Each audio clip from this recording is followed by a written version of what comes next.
Всем добрый день, добрый вечер и доброе утро. Все зависит от когда вы это видео смотрите. Добро пожаловать на мой канал. Я есть Бобби. На этом канале я рассказываю про свою жизнь и ракурс в России.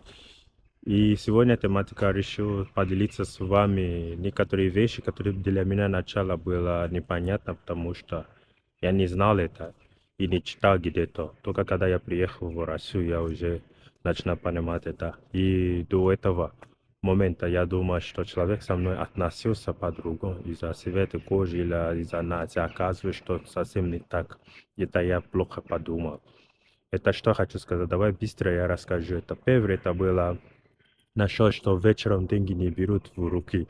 У меня была соседка, где я снимал раньше, она пришла ко мне.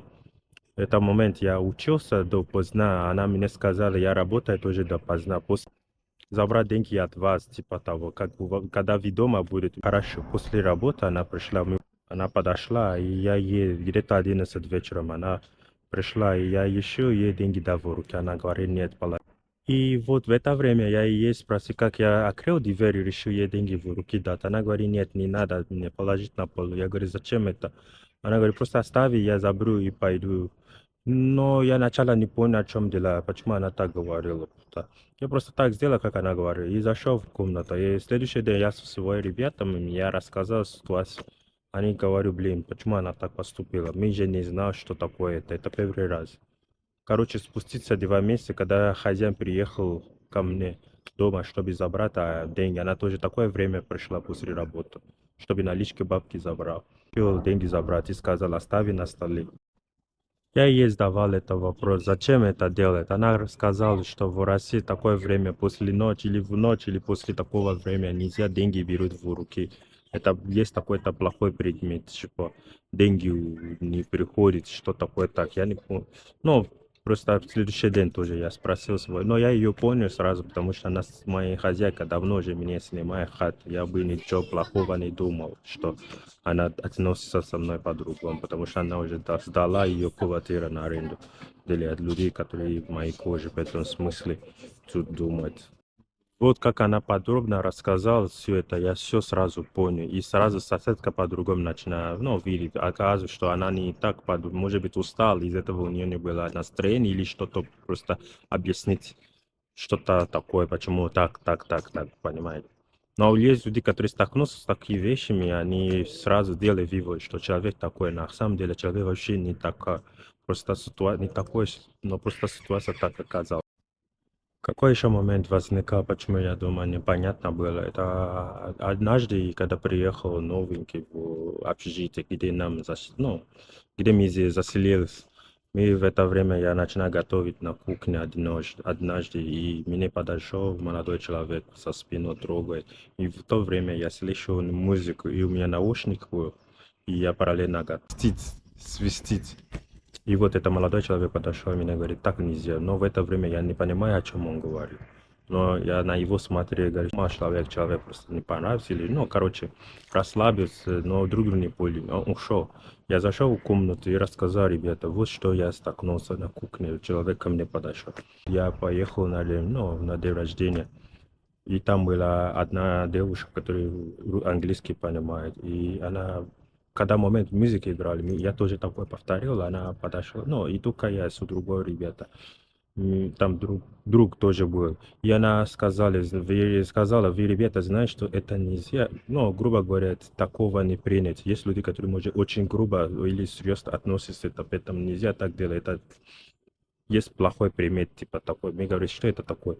Она говорит, что, короче, есть такое, нельзя связать в квартире, в дом или что-то. Короче, деньги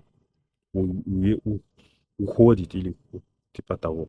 Сразу я понял, наверное, молодой парень, который ко мне подошел, когда на кухне был, из этого, наверное, он реагирует так сильно. И я сразу понял, что так нельзя. Вот. Есть где-то могу это сделать, и со мной можно относиться по-другому. И я не буду сразу думать, что это нельзя. Я начинаю реагировать. Зачем? Почему это? Потому что я такой. Поэтому я всегда говорю, всегда все не расизм. Просто тут надо понимать друг друга. Надо понимать, почему тебе человек так говорил. Конечно, сложно, когда ты язык не знаешь, ты не знаешь, как найти общий контакт, чтобы друг друга понял. Но бывает такой момент, но что делать? Надо спросить другие тоже, почему нет? Если не можешь читать это, можно спросить кто-то рядом, который, думаю, может тебе подобно объяснить. Какой еще момент? Это когда я поступил в университет первый курс, там мы пришли на пару первый пар. Там сидели, все ребята здоровались, мы рука, пожаться друг другу, короче. После того у нас был перерыв, мы через 2 часа встретились еще раз. Мы все равно еще рука пожали. Они говорят, нет, ты что, мы еще не прощался, зачем нам это, зачем еще раз, да, пожаться руку, я говорю, ну, что так страшно. Ну, короче, оказывается, что это тут ничего страшного, просто было не совсем понятно, почему так. Ну, короче, тоже объяснить, почему только когда прощаешься можно. Ну, пока еще не прощаться, нельзя так делать, ну, или что-то. Я говорю, ой, ладно. Ну, через время я уже привык, и так тоже ничего страшного для меня. Зима, когда отпечатка одевается, и ты выходит на улицу, типа, незнакомый человек подходит к тебе. Знакомый человек подходит к тебе и хочет познакомиться. И в этот момент однажды я стоял, тоже так гулял в парке, мне подошел ребята, хотел здоровиться. И у меня были опечатки, ну, потому что холодно было. Я вытащил руку, чтобы пожаться с ним, с печатками. Они говорят, нет, снять надо. Я говорю, почему? Ой, надо снять, нельзя пожать руку с печатками. И, конечно, я снял, но с этим мужиком был некрасивый разговор, потому что он грубо разговаривал. Но потом, когда я пошел домой, я спросил, зачем так нельзя делать. Мой друг, который русский, тоже меня объяснил. Короче, в России так невежливый. Так пожать руку с печаткой. И я сразу понял это. И вот изучил. Какой еще момент, что мне было непонятно, это, короче, непонятно, но просто тут очень жестко или серьезно относится с этого. Это когда заходит с уличной обувь в квартиры или дома. Конечно, смотрит дома, когда в дома в американских фильмах, там, где видят, ребята заходят дома со своей уличной обувь. И даже лежит на кровати этого. И возникает такой, ой, все Европы так. Приезжаю первый раз, когда мы пришли посмотреть квартиру.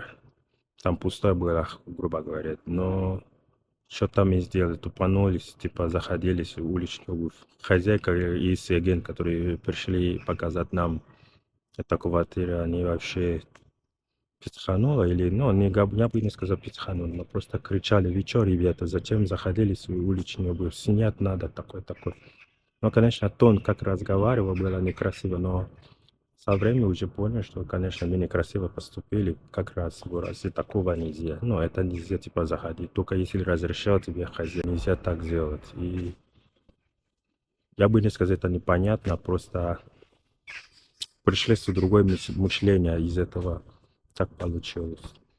Еще был момент, когда после футбола закончил чемпионат мира, в это время я столкнулся с ребятами после, когда Россия победила, и они меня пригласили дома, чтобы я с ним, ну, тусил, ну, отдыхали, короче, грубо говоря.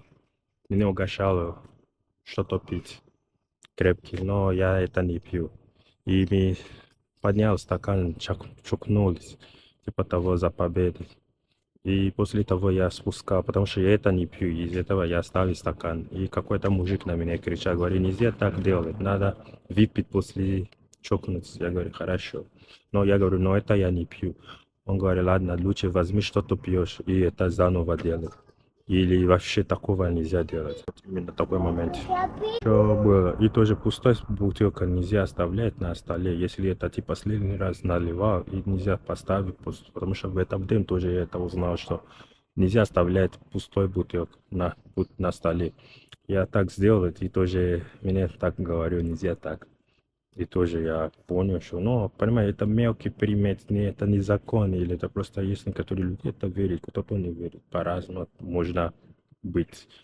Это может столкнуться с человеком, который это верит, и если не красиво разговаривать или не по-доброму рассказывать все это, может в обид принять, потому что тон тоже играет роль. Когда человек с тобой разговаривает, манера общения очень важна. Даже если человек правда, но как он передает эту информацию, может возникать конфликт.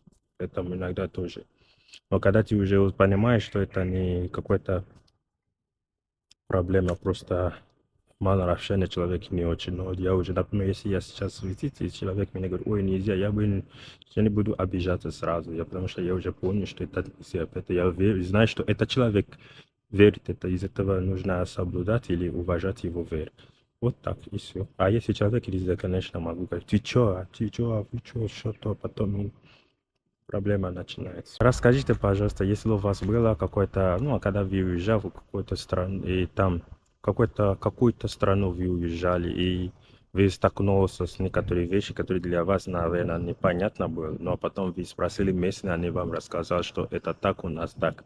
И, конечно, это видео я хочу сказать спасибо и благодарю за вашу поддержку. И еще раз хочу сказать, не забудьте подписаться, лайк и коммент оставлять. Если есть что вы хотели, какая-то тематика вы хотели, чтобы я обсудил, не забудьте в комментарии писать. Я точно буду прочитать и вам отвечать. Спасибо еще раз. Пока.